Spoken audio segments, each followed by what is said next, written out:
रिसर्चमध्ये आढळून आलंय की आठवड्यातून किमान 2दा किंवा त्यापेक्षा जास्त वेळेला दही खाल्ल्यास कोलोन कॅन्सरपासून संरक्षण मिळू शकतं.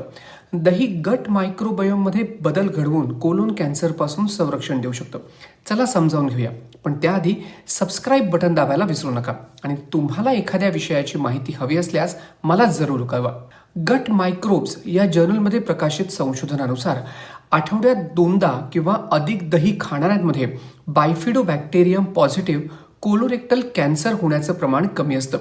या संशोधनाचे सहलेखक डॉक्टर टोमोटाका उगाई सांगतात, दही शरीरातील गट मायक्रोबायोम चांगल्या स्थितीत ठेवण्यास उपयुक्त ठरू शकतं.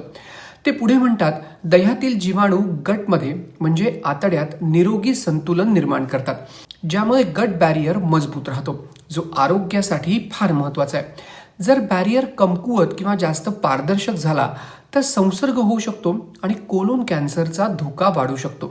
बायफिडोबॅक्टेरियम एक हेल्दी बॅक्टेरिया हा दह्यात आढळून येतो. बायफिडोबॅक्टेरिया वाय आकाराचा असून तो आतड्यात सापडतो आणि शरीरासाठी अत्यंत महत्वाचा आहे. शरीर जे फायबर किंवा कार्बोहायड्रेट पचवू शकत नाही त्यांना पचवण्याचं काम हा बॅक्टेरिया करतो.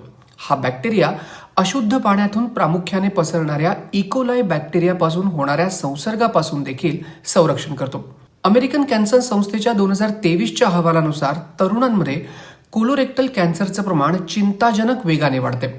प्रॉक्सिमल कोलोन कॅन्सर कोलोनच्या उजव्या बाजूला होतो.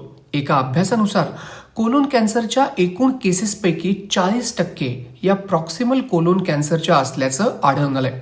या अभ्यासात मास जर्नल बर्मिंगहॅम मधील संशोधकांनी 1.5 लाखांहून अधिक लोकांचा किमान 3 दशकांचा आरोग्यविषयक डेटा तपासला. त्यांना असं आढळलं की आठवड्यात 2 किंवा अधिक वेळा नियमितपणे दही खाणाऱ्या लोकांमध्ये काही विशिष्ट प्रकारच्या कोलोरेक्टल कॅन्सरचं प्रमाण हे कमी होत आहे.